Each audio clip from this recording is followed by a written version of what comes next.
के भाई सांसद अफजाल अंसारी का एक बार फिर बड़ा बयान सामने आया। अफजाल ने इस दौरान बयान देते हुए कहा कि 19 मार्च को मुख्तार को खाने में जहर दिया गया था, जिसके बाद उन्होंने अदालत समेत हर जगह गुहार लगाई। अफजाल ने कहा कि मेडिकल कॉलेज में मुख्तार ने कहा था कि ये लोग इलाज के नाम पर नाटक करेंगे। वहीं आगे सांसद अफजाल अंसारी ने यह भी आरोप लगाया कि मुख्तार को मारने के पीछे उसरी चट्टी कांड में ब्रिजेश सिंह को बचाने की मंशा थी और अफजाल ने कहा कि उसरी चट्टी कांड में 22 साल बाद दूसरी स्टोरी गढ़ी गई है। एक घटना की दो कहानी लिखी गई है। अफजाल ने कहा कि उसरी कांड में मुख्तार पर हमले को झूठा कहा जा रहा है। उन्होंने खुद सीधे अदालत से कहा है, एमपी एमएलए कोर्ट से कहा है कि ये लोग मेरी हत्या कर देंगे, मेरी जान बचा लीजिए और मेरे समुचित इलाज का प्रबंध करा दीजिए। मुझे जहर खिला दिया गया। डायरेक्ट जज से डायरेक्ट उन्होंने कहा। ये निष्पक्ष जांच हो तो हर पल पे सब कुछ पर्दा उठ चुका है।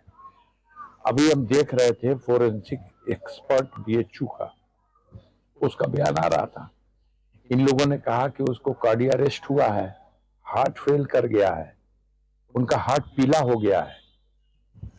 वो फोरेंसिक एक्सपर्ट कह रहा है कि ये जो स्लो पॉइजन दिया जाता है, जिसमें 1 महीने के बीच में कभी भी मौत हो सकती है, इसमें 2 ही चीजें होती हैं। मौत के कारण में या तो लीवर फट जाएगा या मौत के कारण में उसको कार्डियक अरेस्ट हो जाएगा।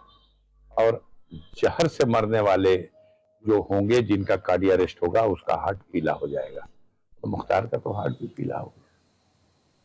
अगली खबर बिजनौर से है, जहां नगीना लोकसभा सीट से इंडिया गठबंधन के उम्मीदवार मनोज कुमार ने अपने बयान में कहा कि कलम और जुबान पर पहरा आ गया है और इस देश का सबसे बड़ा मुद्दा अब चावल, रोटी, शिक्षा, मेडिकल से बढ़कर भय हो गया है। इस दौरान उन्होंने ये भी कहा कि नगीना लोकसभा सीट से इंडिया गठबंधन की जीत हो रही है और पूरे देश से भाजपा का सफाया हो रहा है। साथ ही ये भी कहा गया कि 2024 का चुनाव संविधान मानने वालों और संविधान का विरोध करने वालों के बीच है।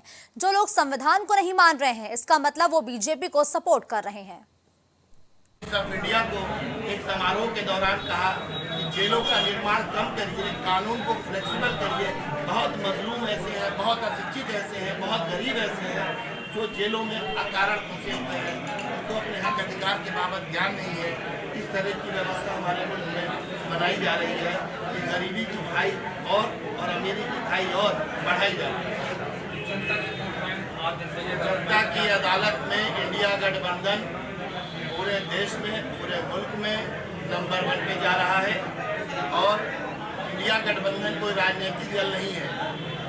यह कमजोरों की, वंचितों की, शोषितों की, मजलूमों की, जाति विशेष लोगों की नहीं है।